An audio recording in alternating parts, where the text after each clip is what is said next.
Welcome to 30 Minutes of Faith. We're very happy to have Mary Wesley with us today, a friend and an avid worker in Greater Sacramento. Thank you for joining us. Well, thank you, John. Tell us where you were born and raised. I was born in Antigo, Wisconsin, and raised in Antigo and Wausau and Minocqua and Madison and Richland Center and Stevens Point. And what brought you to California? My husband had taken a job as state welfare director in Nevada, and so we moved to Nevada, and then he became ill and he needed more medical care, and so we moved to Davis. And then graduated. I came through Sacramento. So you've been here lots of years? Many. Raised your children here? Raised them in Davis. Davis, a good Most place. of Davis. Good place. What got you started in being involved in the community? I took over where I developed the senior programs for Yolo County. And Why? I mean, was that your job or? yeah, I took it on as a part-time job, and then it evolved from there. And did it go the way you hoped it would go? Well, I made a lot of friends. We changed things a lot because I made them active and politically active. And when bills came up in the legislature and they were going to affect senior citizen programs, which were almost non-existent at the time, we'd load up, my children would load them all, and we'd go around Davis and pick up people in wheelchairs and on crutches, and we'd head down to the Capitol. And then they got very active in it. Phoebe German at that time was at the Broderick Christian Center, and Sheila was here at the Camellia, Sister Sheila Walsh. Right. Tell us more about Jericho and the other things that you've been involved with through the years, because a lot of these things we've springboarded to or for or from. Well, I met Sister Sheila more than 40 years ago, and we became friends, and she kind of pulled me in, and so when she started Jericho 26 years ago, of course I got pulled in. When I did the fundraising, I wasn't on the board at the time, but I was chair of the fundraising activities and anything else we could think of. And you know how she was. Like John Burton said, you can't say no to Sister Sheila. Say no to her. What about, were you raised in a religious home? I was. And so did the religious things come sort of natural? Well, I think it was even more than religious. Of course, I call that religion. It was more that you follow what Christ taught. You love your fellow man, you do for each other, we're part of each other, and you have a responsibility to each other. I don't care if it's to a friend or to a stranger. We were responsible. And that's the way I was raised. Do you have siblings? There were 8 of us. I lost a brother in an accident, a sister to cancer. And so the rest of us are very close.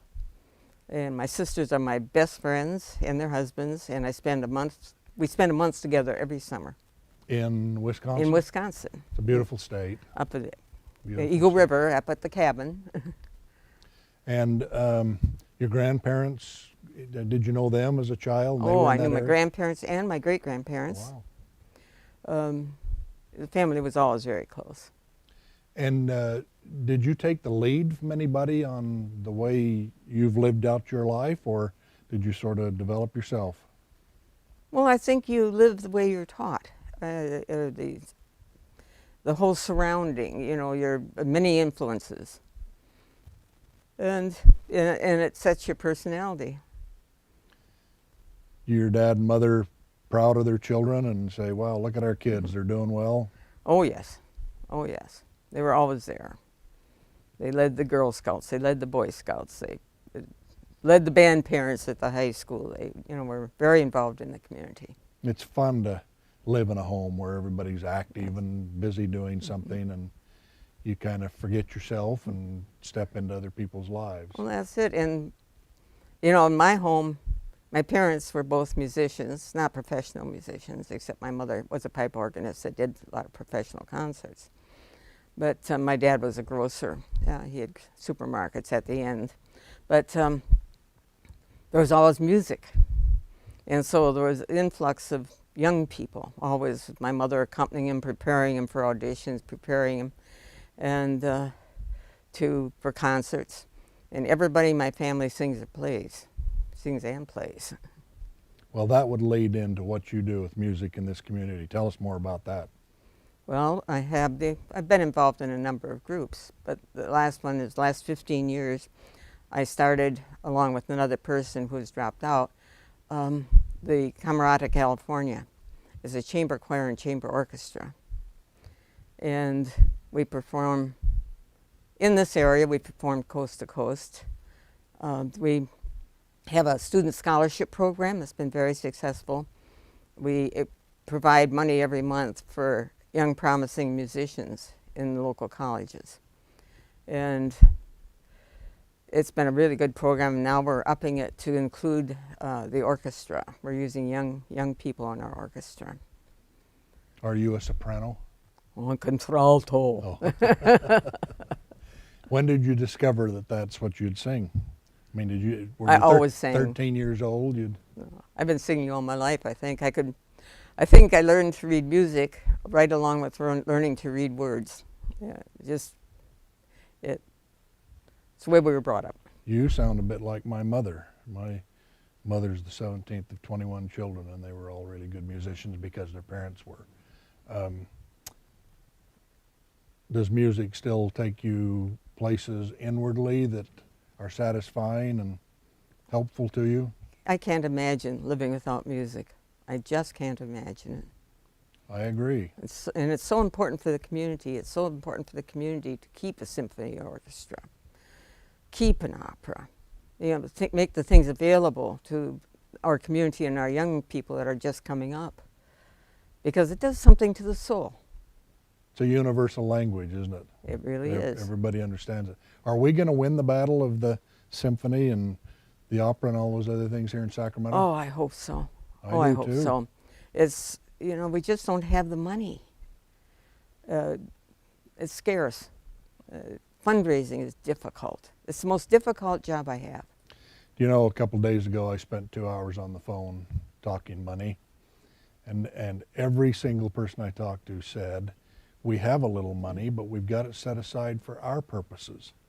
We don't have much to set aside, and yet America continues to be great gift givers, and America leads the world on people who are willing to share with what they have to benefit other people, but times are just awfully tight these days. Well, and it isn't a priority. Music, well, we have a whole group of younger people now who were brought up without music in the schools, because when they cut back, they cut the music programs, they cut the art programs, and so they've never been exposed. And so one of the big things now is trying to get art back in the schools and make it a really important thing. How is that going to happen? Well, we have, there are many groups that work with schools bringing programs back. Mayor Johnson got a grant, and so he's working on, in that group, Arts Alive is working on it. The Vita Academy has music in the schools, and they're working under a federal grant, bringing music back in, getting children the knowledge. And so it's very vital. The arts are very vital to the community. Do you have a favorite era of music? I don't know. One of the big things that I've been doing with Camerata is I try to feature a living composer on every concert. And there are wonderful, wonderful composers out there. And people think about living composers, they think of atonal and clashing and stuff. That's not true. There are wonderful, wonderful composers. Do you like Broadway music? I do. I like all kinds of music. I even like Michael Jackson. Oh. How about big band? I like big band. I like big band. Well, it's reminiscent of childhood or the days when we were active and dancing and you know, Music it's memories. It's memories. Music is such a wonderful thing, and a song can take you back somewhere where you were. You can remember exactly where you were, what you were That's doing, right. who you were with. When you asked me to say the same thing, when you asked me to look for photographs, I mean, it's been a memory trip going through all the things, and each one brings, and that's like the memories from the music starting it. No, thank goodness for cameras. My wife and I were in Paris a few years ago, and we were at the Eiffel Tower, and we were just buying tickets and things, getting ready to see, and we could hear a man's chorus just all of a sudden start up. And we turned around, and back behind us quite a ways were guys standing in soccer uniforms, about 40 of them. And they were singing a song that we didn't know, but it sounded very Eastern European and majestic. So we walked over, and it turned out to be a soccer team from, I don't remember, the Czech Republic or somewhere. But they had just decided to out with a couple of songs while they were standing there waiting to go on their tour. And it was, it stopped everybody. There were thousands of people there at the Eiffel Tower, and it just stopped everybody in their tracks. And as soon as they stopped singing, everybody cheered and clapped and all this. And the guys stopped singing, and then everybody just dispersed and went on their merry way to wherever it was they were supposed to go. And I said to my wife, there isn't anything else that would have stopped that. I mean, I guess you could have had an explosion or something, but people would have ran from that. And this just magnetized and drew everybody in. How often do you perform? Well, this year we performed more than what we have other years. We did 4 concerts. We'll be doing our next concert will be Memorial Day, which we always do. To honor. Where? It'll be at the First United Methodist Church. And how big's the choir and how big's the orchestra? The choir is 18 voices, and the orchestra varies according to the literature that we're going to perform. And we'll also be the opening group for the opening concert of Gay Pride Week in San Francisco, which is going to be interesting. We'll have to take a bus down. Well, good for you guys. Way to go. Now, we know how busy you are in your work. Can you talk a little bit about that? And are you just going to do that till you can't even lift a pen or hit a computer key anymore? Well, somebody will be sitting across from me, and I'll be 110, and I'll be saying, "Oh, tell me about that number." So it's something you're good at and you like to do. And well, yeah, I've been doing it so long that my clients are my friends, and I have a very large practice. But I look forward to seeing them. And it's a reunion. Each person provides me with a reunion. And so do you sort of see them early in the year, then you don't see a lot of them till early the next year? That's right. And then I also probably have their children and their grandchildren and maybe great-grandchildren as clients. That's very, very cool. Do you have hobbies? Music, art. Do you paint or draw? I paint. Don't have any time for it anymore. Is that as soothing? I was reading about President George W. Bush the other day and all the painting he's been doing since he took up doing that, taking a page out of Winston Churchill's book. He said that he would find it relaxing and satisfying and enlightening and all of those things. I just wish I had more time to do more things, because I also have Race for the Arts, and now that's heating up, and we're a fundraising vehicle for all the arts in the community. We had 137 schools took part last year. Tell us about some of the other things you've done in years gone by with Christmas and homes and shelter and well, I had the Spirit of Christmas, and I started that a long time ago. And it ran, I think, 27 years before I closed down, because I just couldn't do it anymore. And we served over 65,000 children in the Sacramento area. And it was an adoptive family, and the teachers in the schools would follow families all year, and then they'd give me the list. And I'd go to a business and then say, how about adopting the George Smith family? And I'd give them all the particulars, and then they took it off. You know, they did everything. Were they sorry when you closed? A lot of the recipients, I still get calls. Oh. I still get calls. And I remember that Darrell Steinberg was always my Christmas volunteer because, of course, he didn't celebrate Christmas. And so on Christmas, he manned the phones and took care of any problems. Yeah, he's a good guy. He really is. He's a good guy. How about some of the other things with housing and legislation and some of those other things? Well, you know about Jericho. Right. And Jericho is the advocacy for justice. And I think that probably my biggest passion is social justice. Live in a just world. And why? Why did you come to that? What makes that passionate for you? Because people, deserve things, I think. Like, old people deserve a decent old age. They've put in years. The children deserve to have a roof over their head and food in their stomachs. I think that's because we're part of each other, and we have to look at each person as part of ourselves. Why don't we generally as a society get that though? Why does somebody have to lead the charge and bang the door, and why don't we get that? I think there's a lot of selfishness and a lot of greed. The people are basically selfish. If they take care of themselves first, and if anything's left over, and historically it's probably throughout the ages been the way it works.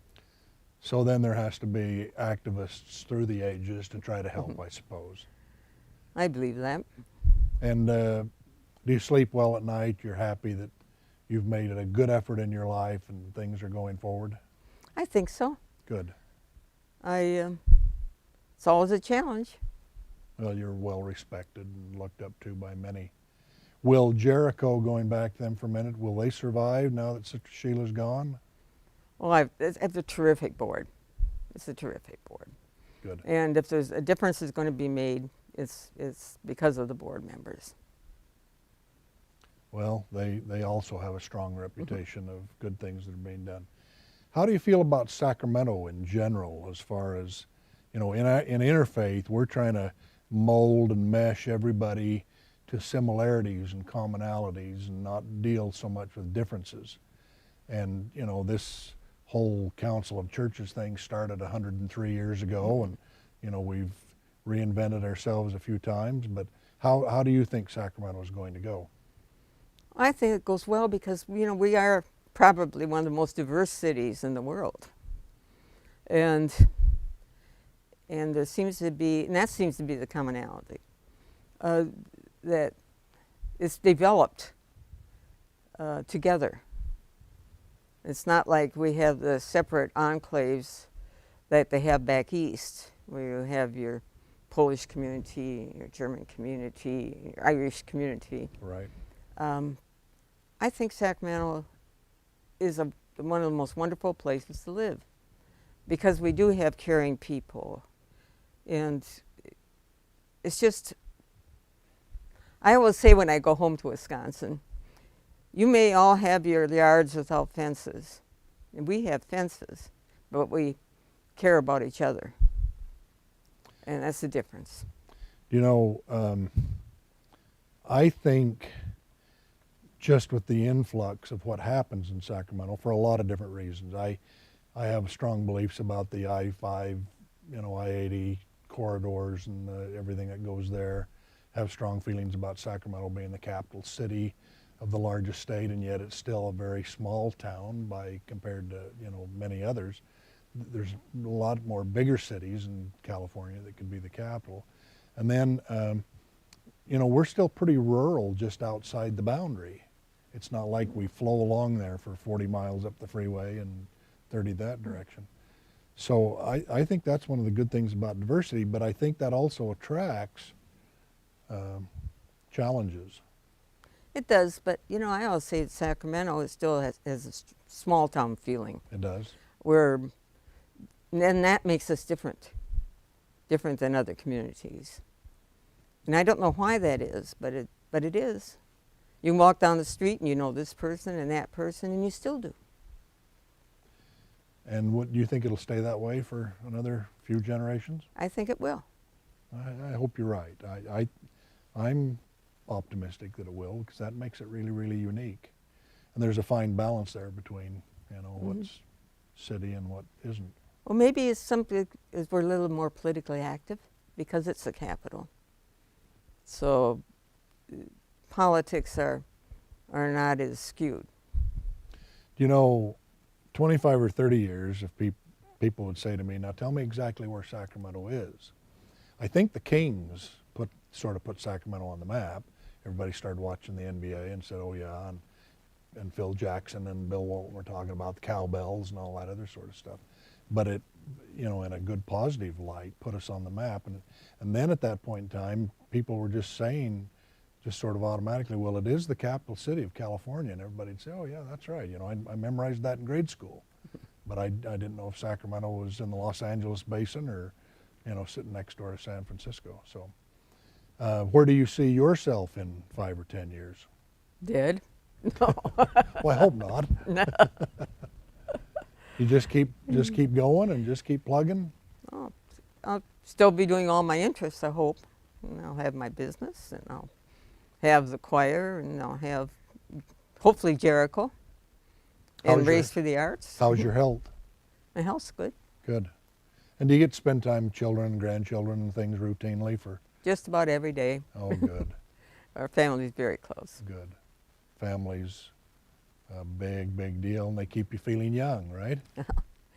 Yeah, that's true. But your lives are so integrated.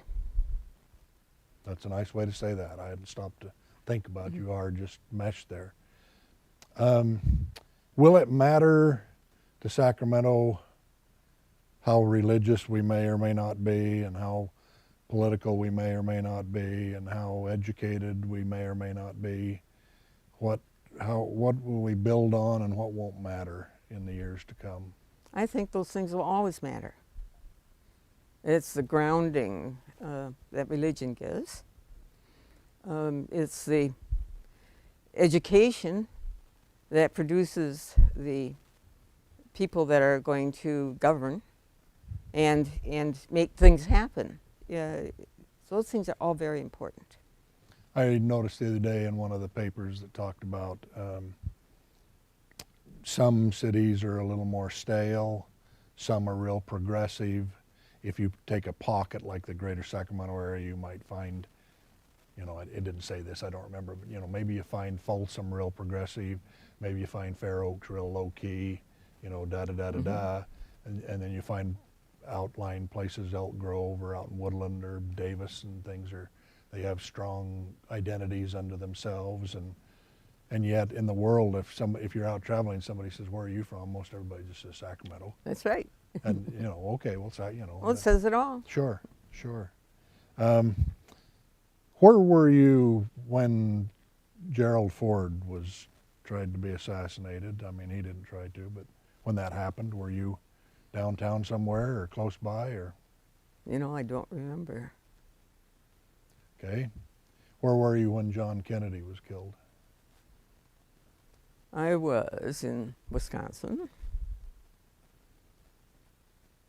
Do you remember? I remember exactly. I was cutting my brother-in-law's hair in my kitchen. And it came on TV or radio or whatever. I ask a couple of those questions because we went through that period of time for about 15 or 20 years where the assassination attempts or the assassination, Robert Kennedy, Martin Luther King, it looked like that was the track this country was going to follow. And I just couldn't hardly believe it. And the one upbeat part of politics and being a religious community and that these days is we're being a little more decent. We still shout and shake our fist and rant and rave a little bit, but we're being a little more decent. Do you agree with that? I'm not sure I do. Okay. Maybe we're not assassinating presidents, but I think that politically the parties aren't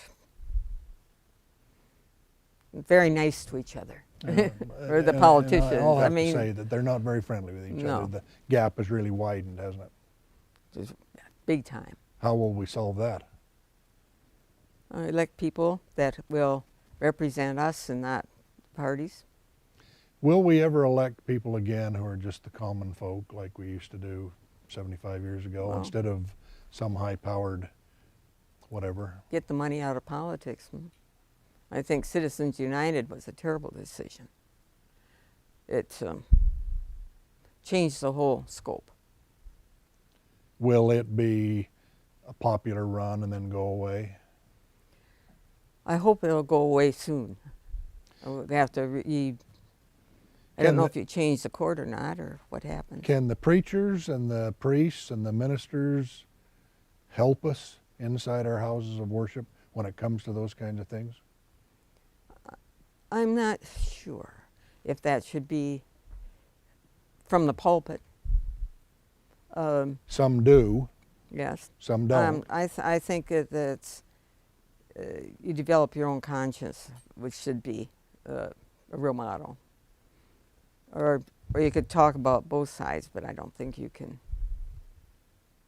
When you were a child, do you remember a preacher or a pastor who led the way? Never politically. And did your parents talk politics at home? Oh, yes. And do you feel like they shaped you, or you shaped yourself? Probably I shape more myself. Very good. Well, we're drawing near an end. I'm very, very happy you would spend time with us. I'd want to ask you one last question, and that is, if you could wave a magic wand to fix or repair or improve something in society, what would that be? To get rid of poverty. That's the breeding ground for many of the problems today. That's a nice way to say that, the breeding grounds. Well, Sacramento's active in that. You know, we're trying to do a lot of things. Sometimes it feels like one step forward and two back, but Sacramento plays an active part in that, and I hope we can resolve that. The mayor has tried to do well, I think. Yes, he Okay. has. Thank you very, very much for being here. It's nice to visit with you. Nice visiting with you. All right. Take care. Okay. Bye, John.